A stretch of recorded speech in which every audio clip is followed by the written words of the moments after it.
A paz de Jesus, mais uma vez, a você que vem aqui, a gente sempre fica muito feliz com a sua presença no canal A Nossa Pátria é o Céu. E eu sou o Fábio, nós estamos estudando a Bíblia do início no livro do Gênesis e, mais uma vez, estamos aqui gravando um vídeo em continuidade ao segundo dia da criação, que está lá no capítulo 1 do Gênesis, a partir do verso 6, entre os versos 6 e 8, que diz que Deus criou um firmamento, uma expansão entre as águas e chamou esse firmamento de céus, que separou as águas. Os céus separaram as águas acima deles e abaixo deles. Mas aí, como a gente estava perguntando no vídeo anterior, esses céus são ou podem ser os céus do primeiro versículo? No princípio criou Deus os céus e a terra. Se esses céus são os céus do princípio, nós vamos nos deparar com algumas questões estranhas aqui, algumas questões que ficam demandando resposta. Porque se esses céus forem aqueles céus do no princípio criou Deus os céus e a terra, no entanto, eles surgem para separar águas em meio a águas. E a gente teria que admitir que águas já existem. Logo, águas, a princípio, usando a imaginação e tentando fazer um encaixe lógico, águas seriam prévias aos céus e à terra, que inclusive depois nós vamos falar sobre isso a partir do terceiro dia da criação. Além disso, no verso 2, o mesmo que cita essas águas misteriosas, está escrito que a terra era sem forma e vazia. Então, nesse mesmo verso 2 é que as águas são citadas no final. A terra, porém, era sem forma e vazia, havia trevas sobre a face do abismo e o Espírito de Deus pairava por sobre as águas, o que nos faz pensar que as águas e a terra sem forma e vazia estão ali coexistindo. Se os céus surgem no meio dessas águas, a terra sem forma e vazia já existiria. Então, os céus estariam surgindo depois da terra já existente? Então, como é que eles podem ser aqueles céus no primeiro verso, que diz que no princípio criou Deus os céus e a terra? A ordem bíblica é essa. Não está escrito no princípio criou Deus a terra e os céus, mas os céus e a terra, o que faz parecer que os céus vêm primeiro. Inclusive, como os céus e a terra representa uma expressão que todos nós temos entendido, de modo geral, na história da igreja, na história judaico-cristã, que é uma referência ao universo, ao espaço universal, à ambiência universal, e como eu já gravei em outros vídeos, até mais do que isso, pode haver mistérios aí. Esses céus podem também contemplar céus espirituais, que estão para além de uma questão espacial, geográfica, física da natureza, mas serem céus que representam uma ambiência espiritual, invisível mesmo à capacidade humana, às condições, aos instrumentos humanos, talvez até a lógica, talvez até a ciência humana, os céus como uma condição ou um ambiente da existência plena da habitação de Deus. Ora, se a gente admitir que esses céus do segundo dia são esses céus do verso primeiro, ora, eles surgem no meio de águas, então a gente tem que admitir que as águas vêm antes deles, mas as águas estão no mesmo verso que diz que a terra era sem forma e vazia, então a gente também vai pensar que os céus surgem depois de uma terra sem forma e vazia. Aí a gente começa a ter dificuldade de pensar, peraí, tem alguma coisa aí que não está encaixando. Aí surge uma outra hipótese.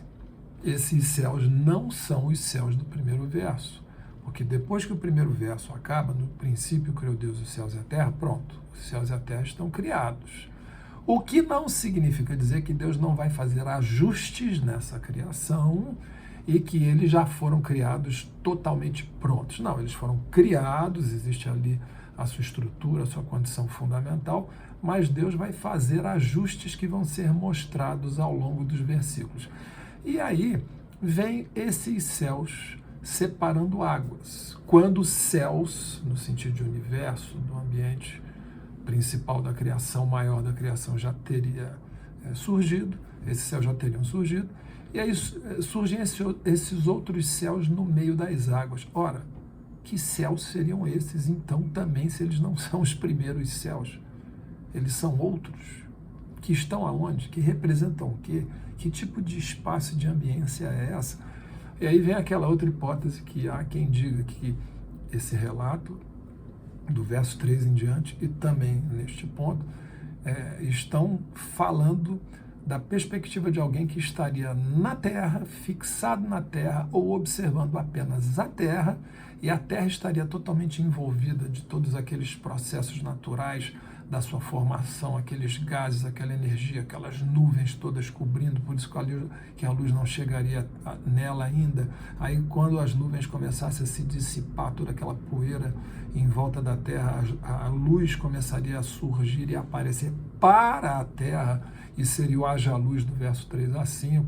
E aí esse céu seria, na verdade, quando a atmosfera começasse a aparecer de forma mais brilhante, por causa da própria luz solar que estaria chegando até a Terra, e esses céus seriam, na verdade, uma referência à atmosfera terrestre. Mas veja bem, no plural, aí você vai dizer assim, alguém pode dizer, claro, a atmosfera você sabe que não é uniforme, que ela tem camadas. Tudo bem, para a ciência humana de algum tempo, principalmente a moderna, entende-se que a atmosfera tem camadas, tem composições diferentes, ok, tem constituições diferentes, ok.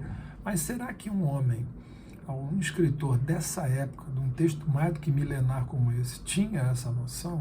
E mesmo que tivesse, se esses céus aqui representassem a atmosfera terrestre pura e simplesmente, a questão é que diz que esses céus surgem no meio das águas e que existem águas que ficam acima dele. Ora, que águas acima da atmosfera seriam essas?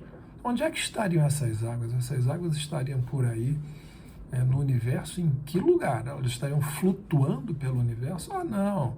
Essas águas são as águas na atmosfera. Veja bem, o texto diz que o firmamento separa águas abaixo e águas acima dos céus, e não águas nos céus. E não seria difícil, mesmo para um homem dessa época em que esse texto foi escrito, milhares de anos atrás, poder descrever, se assim ele o quisesse, que o firmamento dos céus separou águas abaixo dele e algumas águas que ficaram suspensas ou ficaram nele. Não seria difícil descrever isso, não precisaria de nenhuma linguagem e de nenhum conhecimento especial para escrever desse jeito. Mas o que foi escrito não foi isso, e sim que essas águas ficaram acima dos céus. E aí, nesse sentido, onde estariam essas águas?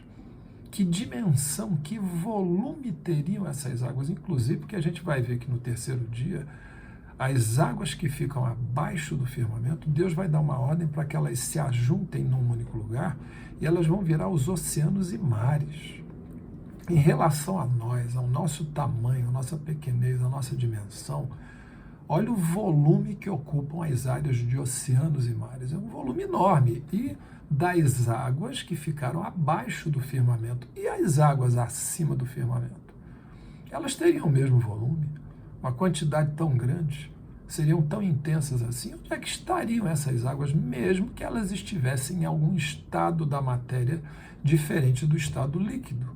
Mesmo que elas fossem águas em estado gasoso, mas ainda assim a gente teria que ter alguma imediação do planeta Terra para além da atmosfera, uma imediação cercada de águas, plena, cheia de águas que teriam ficado acima dos céus atmosféricos. Seria isso que esse texto estaria querendo dizer? Então veja, não é algo tão simples assim.